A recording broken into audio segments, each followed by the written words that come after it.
Hello everyone, आज हम लोग क्लास 11th का फिजिक्स स्टार्ट करने जा रहे हैं। हम लोग स्टार्ट ही वेक्टर से करेंगे। वेक्टर पढ़ने से पहले सबसे फर्स्ट टॉपिक हम लोग को जो जानना है वो है फिजिकल क्वांटिटी। फिजिकल क्वांटिटी का क्या मतलब है?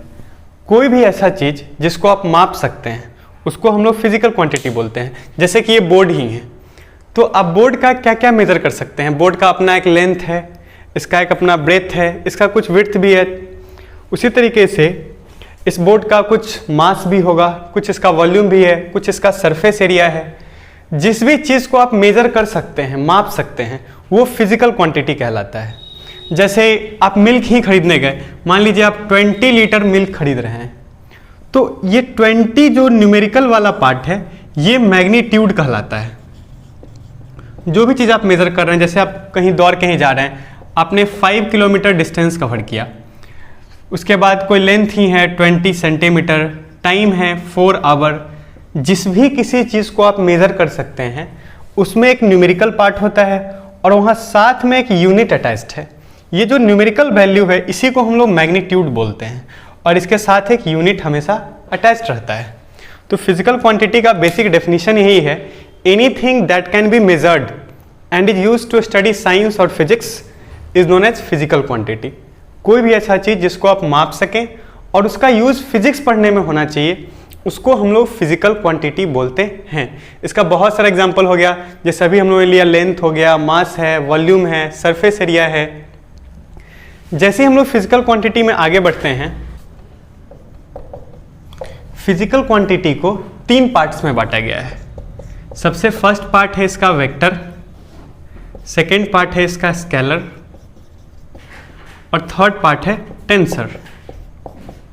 हम लोग टेंसर के बारे में आगे पढ़ेंगे, फिलहाल हम लोगों को वेक्टर और स्केलर के बारे में जानना है। जैसे एक नॉर्मल एग्जांपल हम लोग लेते हैं, आपको कहा गया गो 5 किलोमीटर्स फ्रॉम हियर, 5 किलोमीटर आपको दौड़ना है।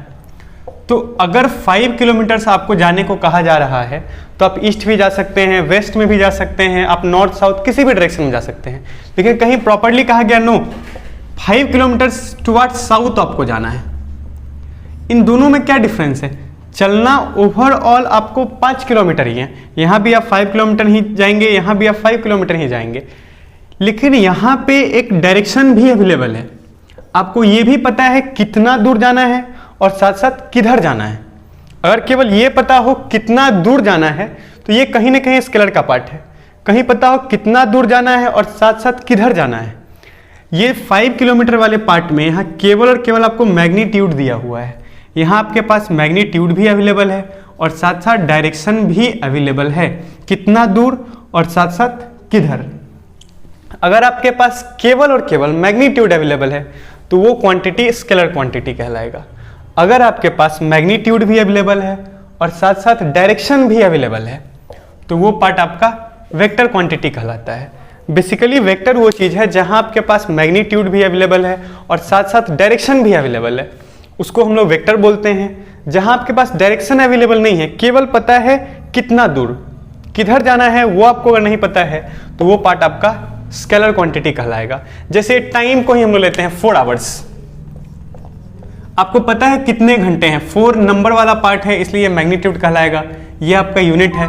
टाइम का कोई डायरेक्शन नहीं है यहाँ पे, आप ऐसा थोड़ी 4 आवर नॉर्थ है या 4 आवर साउथ है, तो ये पार्ट यहाँ पे 4 आवर्स जो टाइम है वो आपका स्केलर क्वांटिटी कहलाता है। जैसे मास, हम लोग इमेजिन करते हैं इस बोर्ड का मास ही अगर 1 kg है तो ये 1 इसका मैग्नीट्यूड है जो इसका न्यूमेरिकल वाला पार्ट है और ये kg आपका यूनिट है इसका।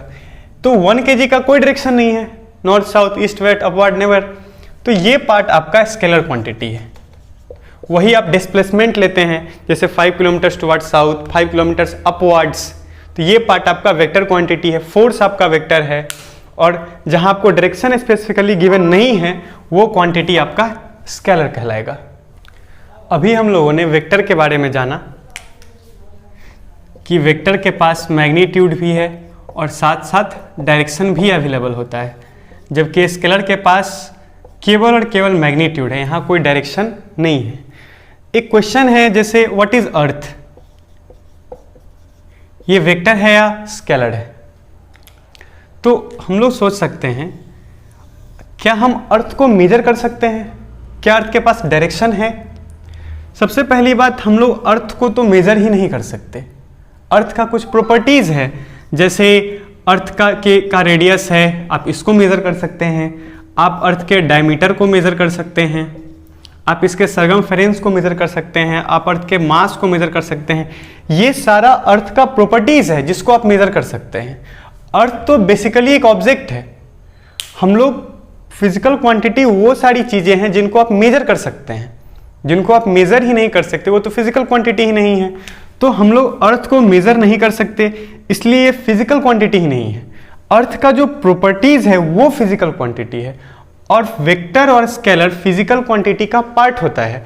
जो चीज़ वेक्टर फिजिकल क्वांटिटी ही नहीं है उसको हम वेक्टर और स्केलर में कैटेगराइज ही नहीं कर सकते हैं। सो सिंपली आपको ध्यान रखना है, अर्थ ना ही एक वेक्टर है ना ही एक स्केलर क्वांटिटी होता है। इसके बाद का जो भी डिटेल है वेक्टर्स के बारे में हम लोग नेक्स्ट क्लास में पढ़ेंगे।